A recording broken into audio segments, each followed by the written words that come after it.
À l'heure de la nécessaire compréhension, comment ne pas demander à l'art ce qu'est l'esprit de l'islam? Le Musée des arts décoratifs présente de nouvelles salles d'art musulman et M. Louis Massignon, professeur au Collège de France, en précise quelques caractères. Les méthodes artistiques, les méthodes de réalisation artistique de la pensée musulmane dépendent d'un certain nombre d'interdits théologiques. En principe, il ne devrait pas y avoir d'art musulman, puisqu'il n'y a pas de forme, puisqu'il n'y a pas de vie à donner aux objets, même dans la construction de l'imagination, en dehors d'une détermination de Dieu. Dieu étant l'auteur de toutes choses et plus singulièrement recréant à chaque instant sa créature. Chez les Occidentaux d'origine de formation chrétienne, on pense que les causes secondes s'enchaînent les unes aux autres, tandis que dans l'islam, on est ce que l'on appelle occasionnaliste, c'est-à-dire qu'on pense que n'importe quoi peut arriver à n'importe quel moment. Comment l'art peut-il s'accommoder de cette exigence de transcendance de l'intervention divine dans la matière? C'est ce que nous allons examiner en voyant à propos de cette exposition nouvelle d'art musulman, en essayant de voir les principes permanents de la réalisation artistique des peuples de l'islam. Au point de vue même des règles restrictives, lorsque l'islam s'est installé en pays chrétien où il y avait toute une série d'artistes, ces artistes ont voulu continuer à travailler même en devenant musulmans. On leur a fait remarquer qu'ils ne devaient pas orner les tombes, que les tombes devaient être simplement à même le sol, quelques pierres, seulement le corps installé sous une couche légère de sable et de pierre. Autrefois, on ne devait pas avoir de coupe-baies, de coupole. Ils ont également fait remarquer qu'ils ne devaient plus fabriquer d'icônes. Et au fond, le christianisme était devenu assez idolâtrique, puisque le christianisme primitif n'avait que deux icônes, celle de l'Épiphanie, un tout petit enfant sur les genoux de sa mère, et le voile de Véronique, c'est-à-dire le voile du Christ aux outrages sur le chemin de la Passion. Pour le reste, ce sont des idolâtries que nous avons installées, ne serait-ce encore même maintenant que ces statues géantes qu'on met à droite ou à gauche et qui n'ont aucun rapport avec le christianisme dans sa profondeur. Dans l'islam, cet écart des icônes est encore plus rigoureux et vous savez que la direction de prière du musulman, qui est la Mecque, est représentée dans l'art, dans l'architecture de la mosquée, par une niche qui est vide. Cette niche est une espèce de point d'orientation, on appelle la qibla, mais il n'y a aucune représentation dedans. Il a été dit pour la condamnation des images que si les artistes persistaient à faire des images séduisantes donnant la vie, eh bien ils seraient obligés au jugement dernier de faire revivre leurs images, ce qui est un exercice impossible, et ils seraient donc condamnés dans une espèce de supplice de Tantale ou de Sisyphe pour l'éternité à essayer de souffler la vie dans ces images factices qu'ils avaient fait comme de la magie pour essayer de séduire leurs contemporains. Vous savez combien chez les musulmans il y a une pudeur dans l'art. Ainsi, lorsque des Européens admirent la voix d'un muezzin dans l'appel à la prière, les musulmans sont très choqués. Le muezzin appelle à la vérité, il n'appelle pas à la beauté pour se faire séduire par sa voix.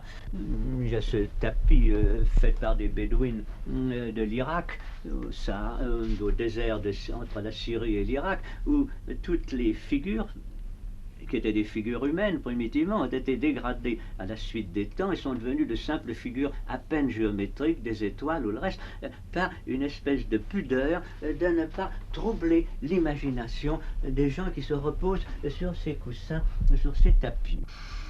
Il y a aussi cette idée qu'on ne doit pas avoir de choses chez soi en relief, parce qu'il ne faut pas de choses portant ombre.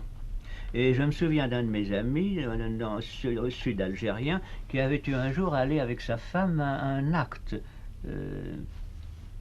un acte juridique, et on lui avait dit, il était sorti l'après-midi. Or, sa femme n'aurait dû sortir que la nuit. Parce qu'on a dit, elle a porté ombre, elle ne devait pas porter ombre. Et cette idée est très délicate, mais peut-être mal comprise, c'est le cas chez nous. On dit également que les images qui sont dans les maisons empêchent les anges de venir entrer, n'est-ce pas? Du moment qu'il y a une matérialisation d'une pensée, c'est une espèce de magie. Je voudrais passer maintenant à la peinture. Après avoir brièvement rappelé, ce qui n'est pas possible dans un endroit restreint, les principes de l'architecture et de la construction, où vous avez dû remarquer par beaucoup d'images de monuments musulmans qu'il y a très peu de relief, il y a des stucs. Il y a des stucs, et le stuc est comme une espèce de vêtement flottant, de même que le costume musulman est un costume flottant, quand ils ne sont pas obligés de prendre nos costumes dans nos pays, ou d'aller à la guerre, où il est plus commode évidemment d'avoir des vêtements rigides, précis, coupés. Le stuc représente cette espèce de rêve jeté sur les murs des édifices sans leur donner trop de réalité. Alors cela, cette idée même du rêve, et je dirais même plus qu'un rêve, c'est une irisation. L'art donne une espèce d'allusion à Dieu qui est jeté comme un arc-en-ciel qui ne modifie rien au paysage, mais qui ne l'éclaire même pas complètement, mais enfin qui y met une certaine opalisation. Je prenons donc la peinture. Une des choses qui frappe dans la peinture et dans les sujets en général des peintres musulmans, c'est qu'ils ne se sont présentés à leur esprit qu'en Perse. En effet, avant de conquérir la Perse, qui d'ailleurs a été conquise de bonne heure, les musulmans n'osaient pas avoir d'image du tout. J'avais apporté ici une image, c'est la seule que les musulmans marocains aient dans leur livre de prière de litanie au prophète. C'est une figure qui représente la tombe du prophète dans la Raouda de Médine. La Raouda à Médine, ça veut dire le jardin, c'est la mosquée où le corps du prophète est supposé en état de sommeil incorruptible dans sa tombe. Alors il dort dans un jardin. Le mot jardin est un mot essentiel dans l'art musulman, et vous savez que l'art des jardins dans les pays musulmans s'est beaucoup développé, surtout en Perse. La Perse est le pays du paradis, puisque le paradis est un mot persan. Le principe même du jardin, c'est retrouver le paradis perdu. Alors, le paradis perdu n'est pas comme le jardin de Versailles, une espèce de conquête par des lignes à angle droit et des perspectives d'eau allant jusqu'à l'horizon que l'on conquiert, mais c'est au contraire un fragment de désert que l'on a clôturé avec de grands murs et avec des arbres qui diminuent comme grandeur de la périphérie jusqu'au centre. Et au centre, vous avez une petite pièce d'eau. J'ai là un livre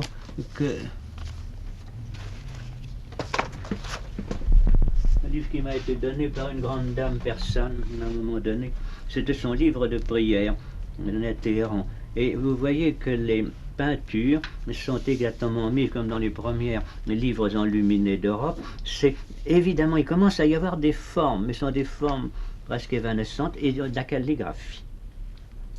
Indépendamment du texte même de la prière, il y a des lettres isolées, ce qui est en effet une des caractéristiques du livre sacré, du Coran, qui au début de certaines sourates, a des lettres isolées, parce que pour eux, l'alphabet est le grand art de Dieu. Dieu a créé le monde par des lettres. C'est une idée que les Juifs ont également dans la Kabbale.